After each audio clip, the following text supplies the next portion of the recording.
Friends welcome back to the cooking with curry. இன்னைக்கு என்ன video பார்க்க போறோம்னா ஈவினிங் ஸ்நாக்ஸ் வந்து உருளைக்கிழங்குல வந்து பரோலி குர்குரே தான் செய்ய போறோம். உருளைக்கிழங்க வாஷ் பண்ணி எடுத்துக்கலாங்க. எடுத்துட்டு மேலே இருக்கிற அந்த தோலெல்லாம் நம்ம சீவி எடுத்துடலாம். உருளைக்கிழங்க காய் சீவத்தில் வந்து நம்ம சீவி எடுத்துட்டு மிக்சியில் போட்டு தண்ணி ஊற்றாமல் அரைச்சி எடுத்துக்கலாம். ஜவ்வரிசியை வந்து தண்ணி ஊற்றாமல் பவுடராக நம்ம அரைச்சி எடுத்துக்கலாம். வேர்க்கடலையும் பவுடராக நம்ம அரைச்சி எடுத்துக்கலாங்க. வச்ச உருளைக்கிழங்கு ஒரு பாத்திரத்தில் சேர்த்துக்கலாம். ஜவ்வரிசி சேர்த்துக்கலாம், வேர்க்கடலை சேர்த்துக்கலாம், தேவையான அளவு உப்பு சேர்த்துக்கலாம், ரெட் சில்லி சேர்த்துக்கலாம், பெப்பர் தூள் சேர்த்துக்கலாம். சேர்த்துட்டு நல்லா மிக்ஸ் பண்ணி எடுத்துக்கலாங்க. கீழே வந்து ஒரு பிளேட் வச்சுக்கலாம். அதுக்கு மேலே ஒரு ஷீட் வச்சுட்டு நம்ம மிக்ஸ் பண்ணி எடுத்து வச்சிருந்த உருளைக்கிழங்கு அதில் சேர்த்து நல்லா கையிலே வந்து நல்லா தட்டி தட்டி வச்சுட்டு ஸ்லைஸாக கட் பண்ணி எடுத்துக்கலாங்க.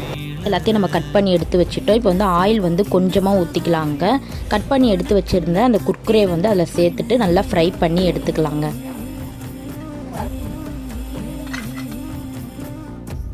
குர்குரே வீடியோ உங்களுக்கு பிடிச்சிருந்துச்சுன்னா மறக்காம எனக்கு லைக் பண்ணுங்க, ஷேர் பண்ணுங்க, கமெண்ட் பண்ணுங்க, சப்ஸ்கிரைப் பண்ணுங்க. அடுத்த வீடியோ சந்திக்கலாம். பாய்.